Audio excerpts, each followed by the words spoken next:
I think also when we first started, really concepting for the podcast, and especially even the name, Everyone is Real. Yeah. Something we wanted to focus on was solipsism. Yeah, that was biggest part, I think. The name was supposed to almost kind of be a slap in the face to people who believe that. Everyone's not real. Yeah, we're saying the opposite, that everyone is. And I think for a lot of people at face value, they're like, who the hell wouldn't think everyone's real? Mm-hmm. What does that even mean? What kind of a statement is that? Mm. And put it this way, how much do you think about the reality of your neighbor besides you seeing them in passing when they're going into their house? And most people would say, like, I guess probably not that much. Maybe the odd person would say, like, yeah, I'm like, oh, I wonder if they're having dinner right now like we are. Yeah. But most people are not thinking about that. No, because when you enter your house, it feels like a totally different universe. It does. It feels like a different dimension. When you walk into a different room in your house, it's like another one after that. Yeah, I think it's only walking around your neighborhood and your community that you start to like feel connected to the people that are real around you. Yeah. Like we have totally had that experience of going for a walk and being like, wow, there's so many different types of houses around and they're all different ages and different, you know what I mean? Mm-hmm. And then you come back in the house and you realize, wow, this separates me from the rest of the world in some real way. Mm. And if you go straight from work to home, to work to home, to work to home, you're probably more likely to feel like you're the only one, or you and the people in your home are the only ones that are relevant in your story. Yeah.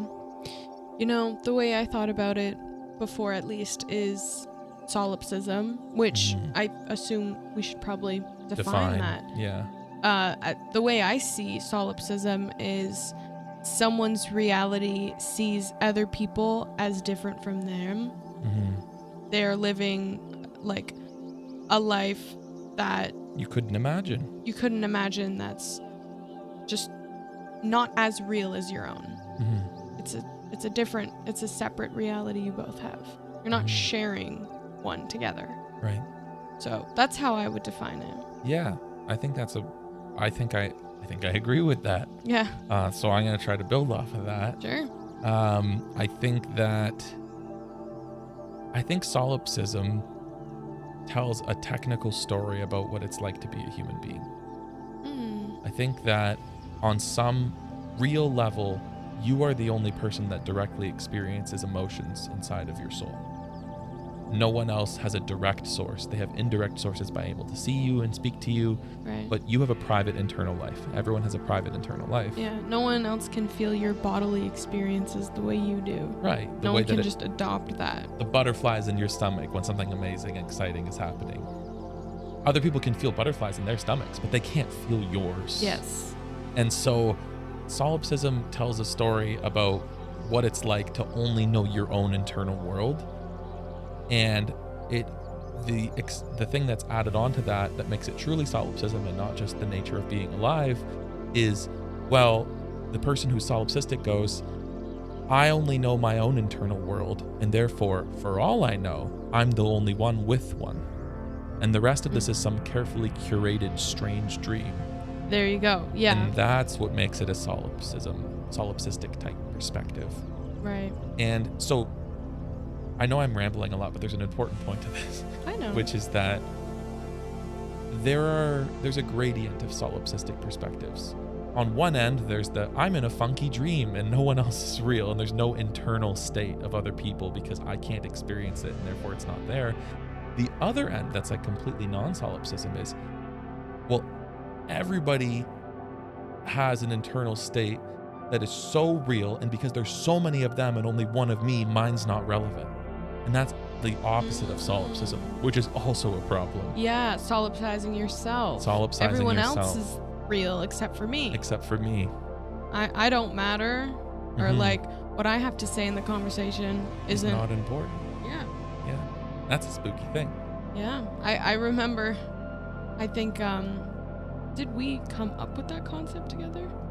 I hadn't fully visited it until me and you spoke about it. Put it that way. So I guess Yeah. I think the way I would say it is we've definitely built that whole conversation up. You know, like I've kind of explained the feelings I've had about self-solipsism before. The belief that other people are solipsizing you, that they think they're in a funky dream and you're one of the characters in it, but you're not a dreamer yourself. And you can see them doing it and you're like, what are you doing? What are you doing? I know you're doing this to me. Yeah.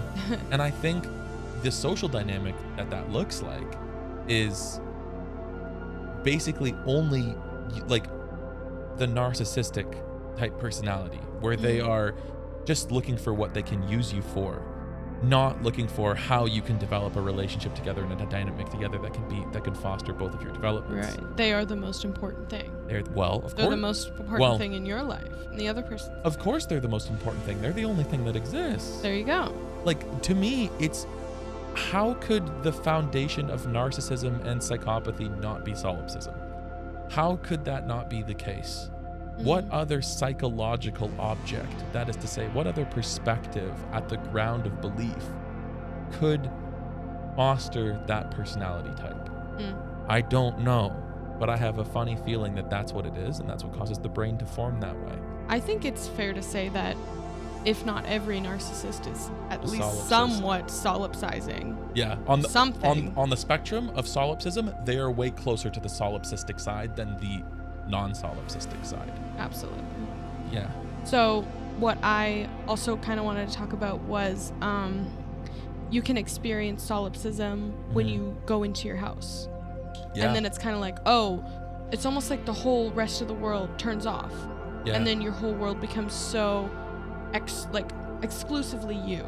Yeah. You know? Yeah. And then there's that other form of solipsism, which is when you're speaking to someone, when you're having a connection with someone, you looking at them and just being like, you're just an NPC.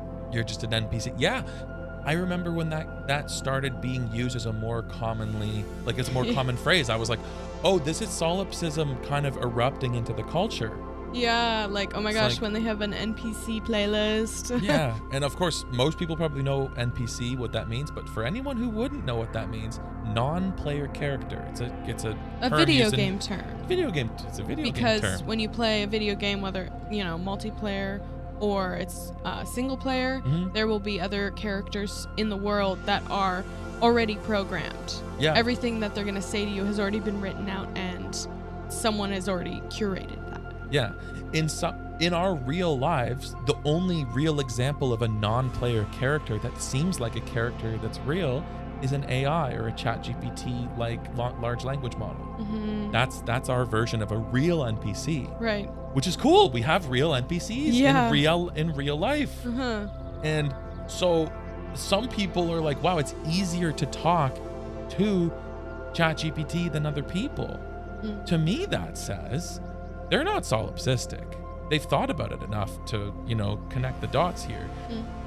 But the thought of an actual mind judging them and an experiencing them is way too spooky. And so they're like, I would prefer to share my perspectives of the world with something that will respond like a mind without me having to be experienced by another individual. Right. And then that the AI is very much aware of what input it's getting is that thing that experiences, and it is not something that experiences.